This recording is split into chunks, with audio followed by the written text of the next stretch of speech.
Okay, so this here is now the chief medical examiner and the forensic pathologist. And I'm going to kind of, when I uploaded them together because there really wasn't much from the chief medical examiner. He's mostly talking about the body bag and how it was collected from the crime scene and brought over. There was one part that I found to be really interesting, and I'm going to play it for you guys real quick. And I'm going to do this more like in the background, just so you guys can, I don't have to keep stopping the camera and going. And this I thought was really interesting because this is actually a lie, but here it is. She stated she needed to use the bathroom and took a tampon in with her. Where did you get that information? From the officers, From the from police officer? Detective Gonzalez and or from the hospital staff. Okay, so the reason why that is important is because her mom had already stated at the beginning of the visit that she buys her daughter pads. And we know that there was no tampon in, or it would have been noted by the doctor when she did the internal exam after the baby had been born. The fact that we have a police officer who made up this entirely crazy story just because he saw a tampon wrapper in the garbage can where the baby was, which happened to be there for prior to when she went into the bathroom, but automatically puts the story together and then relays it to the medical examiner's office, is so crucial because it completely affects a lot of things when it comes to determining the manner of death. Now we're going to get into some more little details about the condition of the baby. And then you make this statement. Hospital staff reported that decedent, meaning the baby, had been cleaned up prior to being found. There were bloody paper towels in the trash bag with the decedent. That was your impression as well. Is that correct? That the baby had been... The baby was not bloody as a normal would happen after a birth. So somebody had tried to clean the baby. Right. And you knew it wasn't the nursing staff or anybody else at the hospital. All I was going by was what I was told, sir. You got it. All right.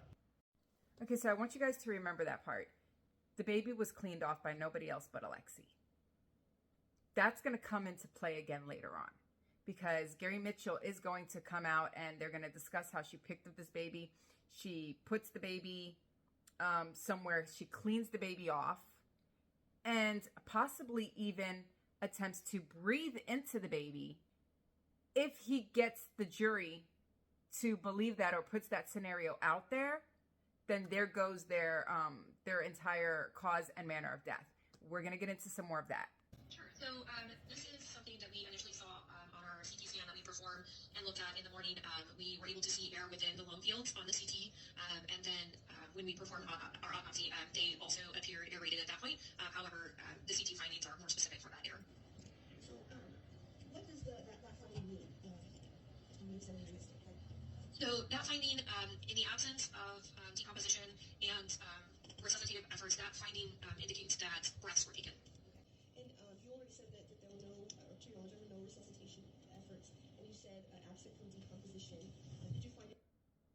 Okay, so the reason why I wanted to point specifically that part out is because one thing that she said was absent decomp and absent any type of resuscitation efforts. Now, we don't know that there were not, or that there were any resuscitation efforts in that bathroom. We know that Alexee cleaned up the baby.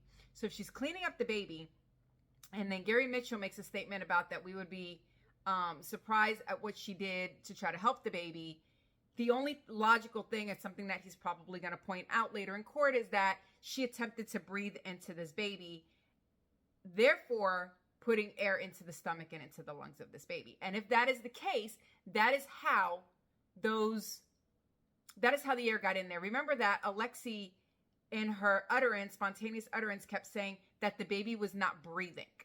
It was not born alive. It wasn't moving. It wasn't breathing. The air in the lungs, the air in the stomach, or the lungs aerated and the air in the stomach. This finding in the adrenal gland supports the hypoxia in baby Trevizo. As well as, the circumstances in which he was found that supports the hypoxia. So the being in a bag and all that information that you gained from the investigation. Correct. You heard what she said about the specific findings of hypoxia. It, in and of itself, just what they found on the autopsy is not enough. They would have to use the circumstances. The baby being found in the bag, how the baby was tied in the bag. That is how they determine not only the hypoxia, which then causes the entrapment. And Gary Mitchell is going to go ahead and clarify that now. noticed you referred to a plastic bag or container.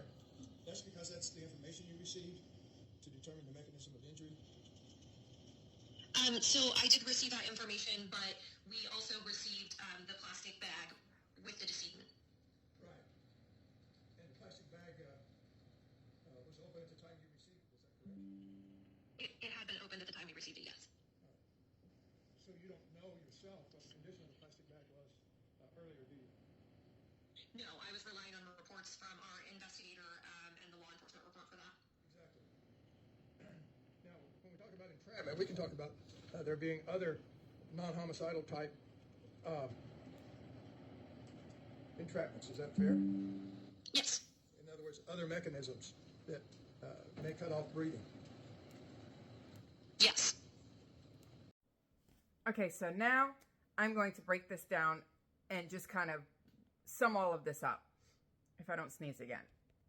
Okay, so basically what Gary Mitchell was asking her, listen, are there other ways that this could have happened, that the baby could have had this entrapment that is not through homicide, or the baby could have had hypoxia or anything else? And then the forensic pathologist is like, yes, there actually is.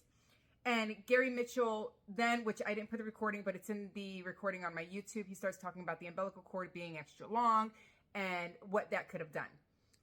Ultimately, what she says and what this whole testimony boils down to is that she wasn't there. She sees the paper bag. It was brought over to the medical examiner's office, but she wasn't there. She doesn't know how that bag was tied, if it was tied, if it was open, stuff like that. She's making a determination of entrapment. Entrapment is when the bag is sealed and the baby uses up all the oxygen in that bag. But she doesn't know if the bag was sealed because she wasn't there. She's only going by what the witnesses said. And as of right now, we have shown that every single one of these witnesses is unreliable. They all have different stories. Everybody's claiming by the time they saw the baby that the bag was cleared from the baby's face, but nobody's admitting to actually doing that.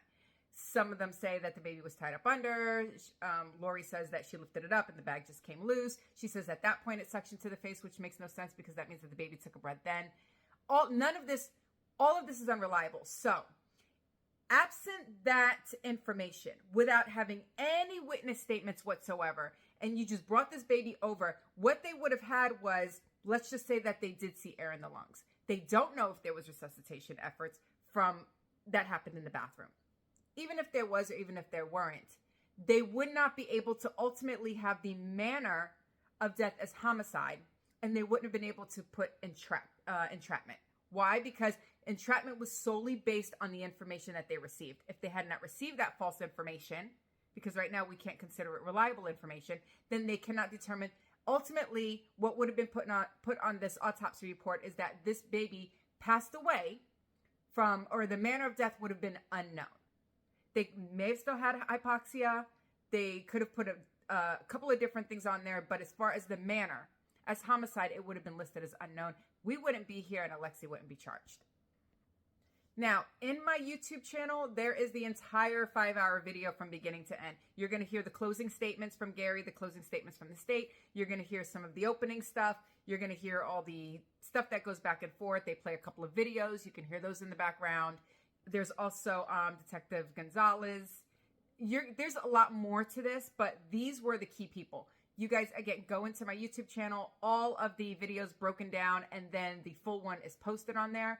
I'm going to do a couple of more videos on this where we are going to go from beginning to end on facts, just the facts, and then also about basically the defense side, prosecution side, and again, why I believe what I believe and why I stand where I stand.